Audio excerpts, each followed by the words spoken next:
अस्सलाम वालेकुम।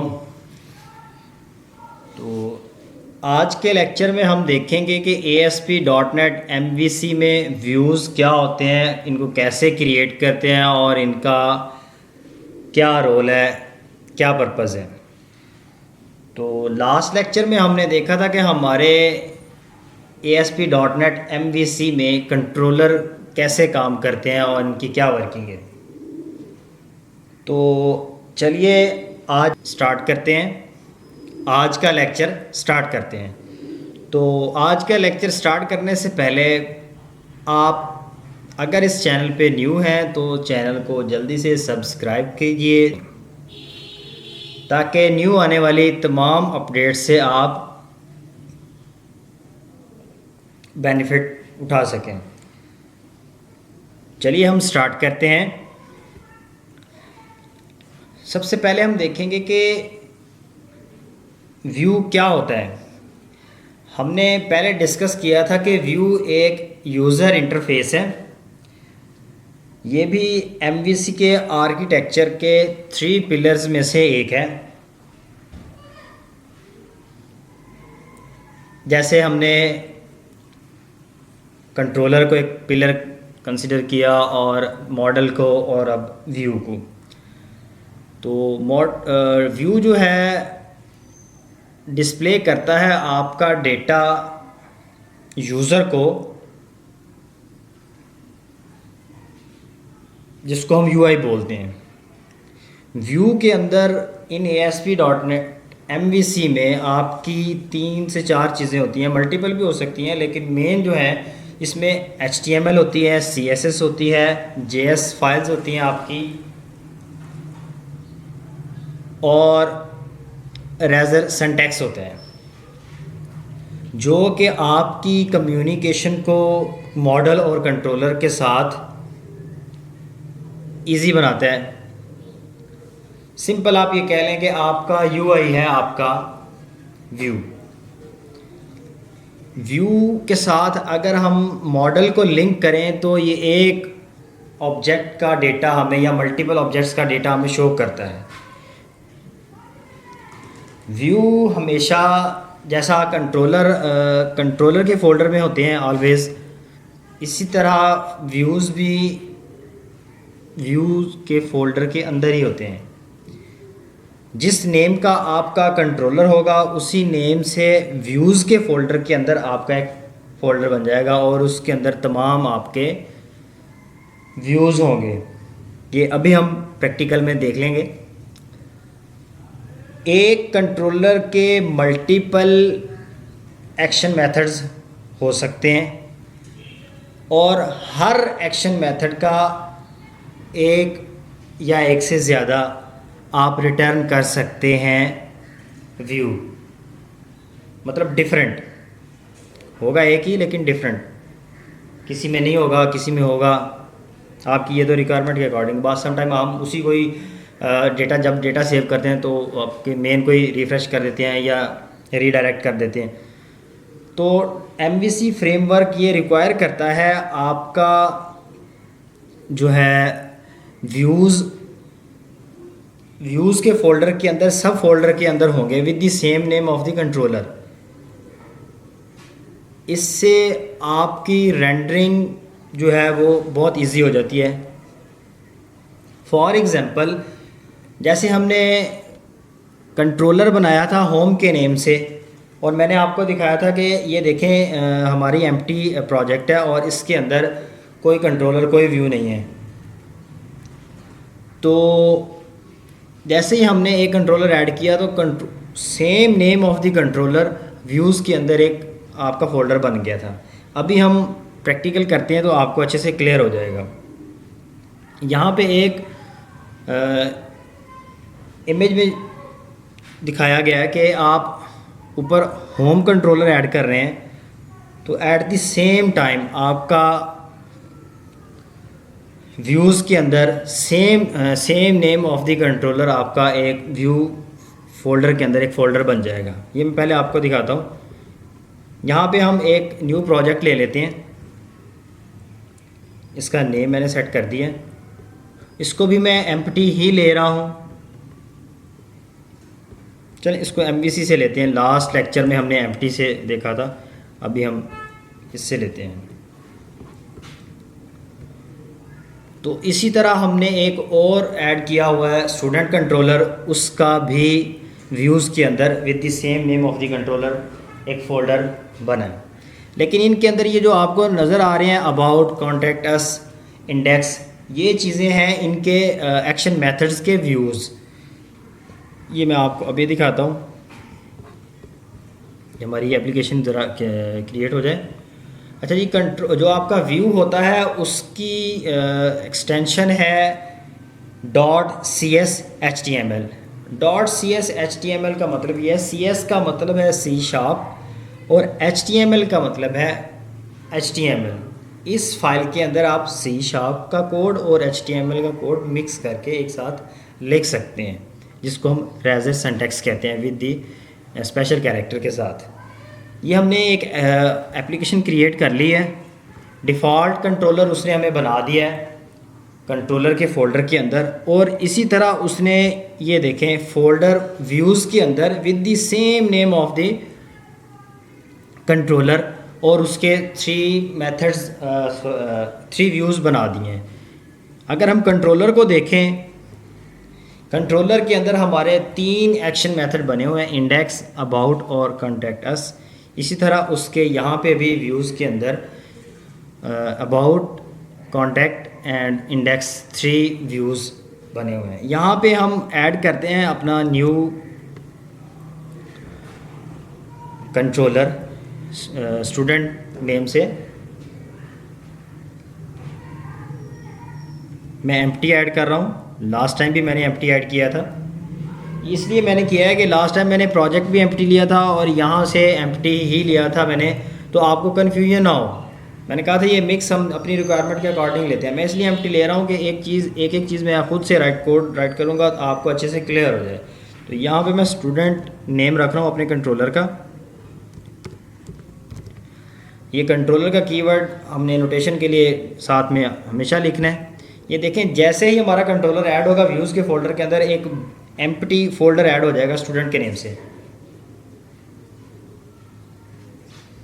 ये देखें जी, यहाँ पे ये कंट्रोलर हमारा ओपन हो गया। डिफ़ॉल्ट उसने हमें शो करवाया हमें इंडेक्स मेथड कंट्रोलर के अंदर, जबकि इसका व्यू कोई नहीं है, कोई भी व्यू नहीं है इसका स्टूडेंट के व्यूज़ के अंदर, स्टूडेंट फ़ोल्डर के अंदर। अगर हम इसको रन करके देखें तो ये हमें क्या दिखाता है, ये हम अभी चेक कर लेते हैं, आपको अच्छे से क्लियर हो जाएगा जी। तो डिफ़ॉल्ट में इसने होम कंट्रोलर का इंडेक्स मेथड हमें दिखाया, सॉरी इंडेक्स व्यू, क्योंकि इसको आपको पता है कि यहाँ पे ऐप स्टार्ट के अंदर डिफ़ॉल्ट में राउट सेट किया हुआ है। मैं अभी आपको वहाँ से चेंज करके भी दिखाता हूँ। ज़रा मैं यहाँ पे आपको स्टूडेंट कंट्रोलर कॉल करके दिखाता हूँ कि उसका व्यू नहीं है, लेकिन वो हमें क्या, अगर हम उसको कॉल करते तो हमें क्या शो करवाते हैं।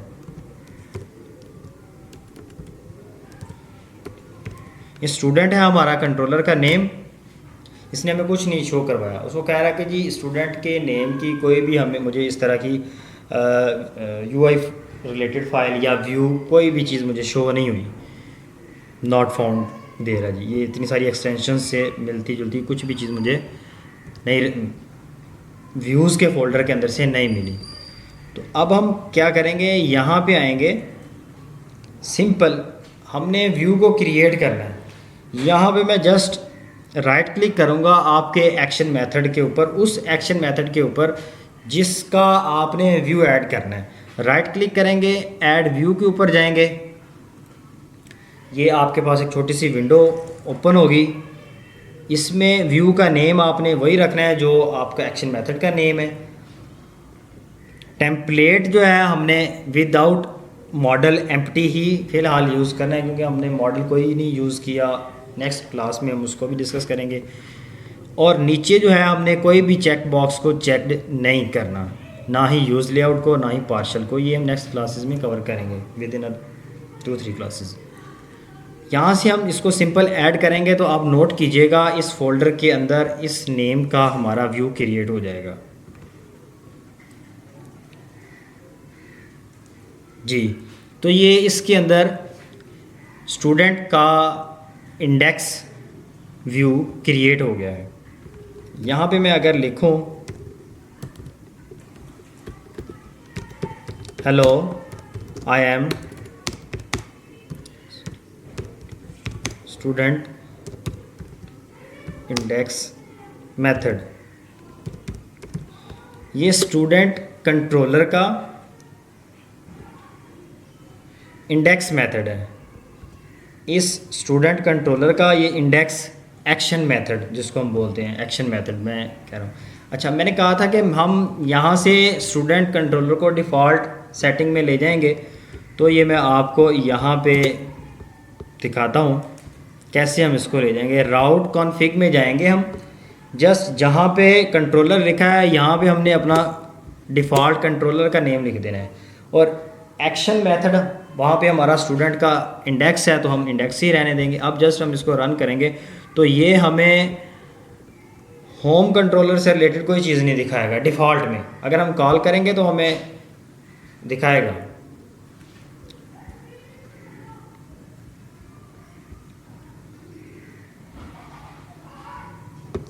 ये देखें, इसने हमें स्टूडेंट कंट्रोलर का डिफ़ॉल्ट मेथड जो हमने सेट किया है अपनी राउट कॉन्फ़िग की फ़ाइल में वो शो किया है।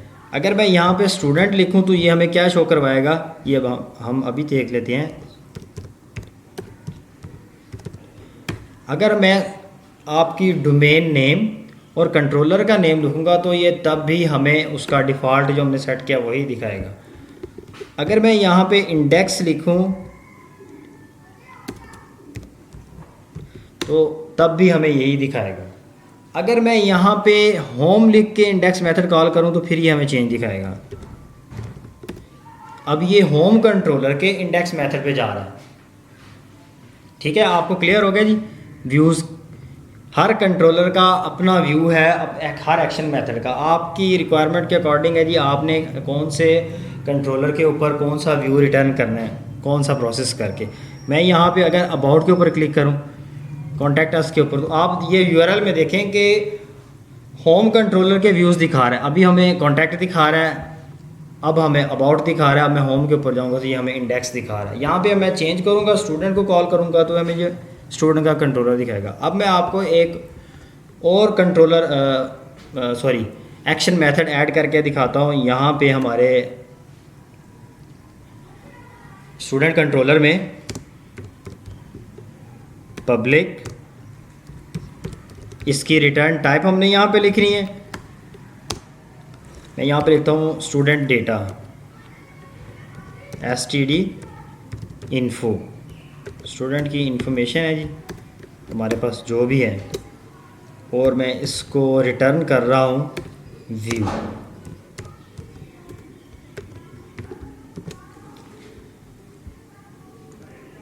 एक्शन मेथड मैंने लिख लिया है, इसका मैंने व्यू ऐड करना है। राइट क्लिक किया मैंने अपने एक्शन मेथड पे, ऐड व्यू के ऊपर क्लिक किया, मुझे ये छोटी सी विंडो ओपन हो गई है। मैंने इनमें से कोई चीज़ भी ऐड नहीं करनी, जस्ट सेम का सेम रखना है। मैंने टेम्पलेट विदाउट मॉडल है, इसके अंदर और भी चीज़ें हैं लेकिन मुझे फ़िलहाल मैं मॉडल यूज़ नहीं कर रहा तो मैं मॉडल नहीं यूज़ करूँगा, विदाउट मॉडल यूज़ करूँगा। और नीचे से कोई लेआउट या पार्शियल व्यू कुछ चीज़ नहीं लूँगा, जस्ट ऐड करूँगा। तो इसने ये हमारा स्टूडेंट से रिलेटेड, इन्फो से रिलेटेड व्यू ऐड कर दिया। ये देखें आप, व्यूज़ के फ़ोल्डर के अंदर स्टूडेंट का फ़ोल्डर है और उसके अंदर ये उसने स्टूडेंट इन्फो की फ़ाइल हमें ऐड कर दी है। यहाँ पे मैं सिंपल लिखता हूँ नेम अली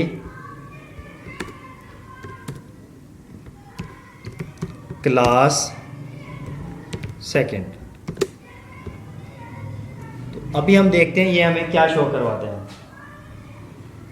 हमने स्टूडेंट की इन्फो लिया, उसका नेम, क्लास, जिस व्यू के ऊपर मैंने उसको रन किया ये हमें वही दिखा रहा है। अब जो है हम एक और चीज़ है, यहाँ पे हमारे पास शेयर्ड का फ़ोल्डर हमने व्यूज़ में ऐड नहीं किया। ये डिफ़ॉल्ट यहाँ पे ऐड हुआ है क्योंकि हमने एम्प्टी प्रोजेक्ट नहीं क्रिएट किया, MVC का लेआउट या डिफ़ॉल्ट सेटिंग के साथ हमने क्रिएट किया। तो इसके अंदर ये दो फाइल्स हैं, एक एरर और एक लेआउट। इसके अंदर आपके पार्शियल व्यूज़ और लेआउट्स वगैरह होते हैं, मल्टीपल भी हो सकते हैं, डिफरेंट होते हैं, हो सकते हैं, होते हैं। हर कंट्रोलर का आप डिफरेंट रख सकते हैं या 2-3 आपके होते हैं एक एप्लीकेशन के अंदर। तो ये हम नेक्स्ट क्लासेस में कवर करेंगे। ये एरर क्या है, जैसे हम समटाइम देखते हैं कि एरर 404 पेज नॉट फाउंड, तो इस तरह की चीज़ें यहाँ पे हम रखते हैं। इसके अंदर अगर हम देखें तो ये चीज़ें हैं, ये एक्चुअली इसने यहाँ पे लेआउट बनाया हुआ है। अगर हम देखें हमारे होम कंट्रोलर को, तो इसने यहाँ पे इसकी ये चीज़ें, ये आपका नेवबार यहाँ पे डिफ़ॉल्ट सेट किया, और ये फुटर जिसने यहाँ पे आपका फ़िक्स किया हुआ है, इसका ये एक लेआउट बनाया हुआ है। देखें ये आपका फुटर आ गया और ये आपकी नेवबार फिक्स किया है। आपका जो है बॉडी का जो एरिया है वो चेंज हो रहा है, जो यहाँ पे रेंडर हो रही है। ठीक है जी, तो ये इस पर्पज़ के लिए होते हैं आपके। नेक्स्ट हमारे पास है वही बात शेयर फोल्डर की। इसके अंदर आपके पार्शियल व्यूज़ होते हैं और लेआउट्स वगैरह होती हैं, जो कि हमने डिस्कस किया है। नेक्स्ट क्लासेस में हम इसका प्रैक्टिकल देखेंगे। अब हमारे पास आती है जी राज़र व्यू इंजन। ये राज़र सिंटैक्स क्या होता है? राज़र सिंटैक्स एक सिंपल सा सिंटैक्स है जिसमें हम C# का कोड विद दिस करैक्टर, इस कैरेक्टर के साथ मिक्स करके लिखते हैं अपनी HTML CSS के अंदर। मीन्स के ऐसे, ये देखें आपका HTML का कोड भी लेआउट के अंदर इसने लिखा हुआ है। आप अपने व्यूज़ के अंदर लिखते हैं, ये आपका लेआउट भी एक्चुअली आपका व्यू ही है। ये देखें .cs HTML, ठीक है। तो इसने ये राज़र सिंटैक्स इसको कहते हैं कि जी आपने, थोड़ा सा बड़ा कर दूँ इसको, ऐड HTML का कोड लिखा हुआ है, C# का कोड इसके साथ लिखते हैं। तो ये हमारा राज़र सिंटैक्स है जी, इसको माइक्रोसॉफ्ट ने इंट्रोड्यूस करवाया है। इससे आपका सर्वर साइड का कोड जो है आप इसी साइड पे लिखते हैं, ये आपको जब आपकी एप्लीकेशन रन होती है आपको क्लाइंट साइड पे बिल्कुल शो नहीं होता, हाइड हो जाता है। ठीक है जी, इससे आपको काफ़ी इजी हो जाता है काम को करना, हैंडल करना। पहले हम लिखते थे जी ये वेब फॉर्म्स में ये टैग्स लगाते थे एंगल ब्रैकेट्स के साथ। तो ये राज़र सिंटैक्स हम VB में भी यूज़ कर सकते हैं, C# में भी करते हैं। ये कुछ उसने यहाँ पे नीचे दी हुई हैं कि आप राज़र सिंटैक्स आपका इन लैंग्वेजेस के साथ सपोर्ट करता है या इन टाइप्स के व्यूज़ के साथ। .cs HTML आपकी C# में सपोर्ट करती है जी HTML टैग्स के साथ। .VB HTML आपकी विजुअल बेसिक के साथ सपोर्ट करती है। ASPX ये आपके वेब फॉर्म्स के साथ सपोर्ट करता है, उधर भी आपका ये चलता है अगर आप अपडेट करें। और ASCX आपके वेब कंट्रोल्स के लिए। तो ये हमने इसका डायग्राम है कि आपने व्यू कैसे ऐड करना है, इसकी डिटेल है। तो ये सारी डिटेल हम इमेजेस यहाँ पे हैं, हमने इसका प्रैक्टिकल देखा है। तो आज का लेक्चर उम्मीद करता हूँ आपको अच्छे से समझ आया होगा। अगर आपको इसमें कोई कन्फ्यूजन है, आपको कोई ऐसा पॉइंट जो क्लियर नहीं हुआ, तो मुझे कमेंट सेक्शन में ज़रूर मेंशन कीजिएगा या मुझे मेल कीजिएगा। और उससे पहले अगर आप इस चैनल पे न्यू हैं तो इस चैनल को सब्सक्राइब कीजिए, शेयर कीजिए। Thank you.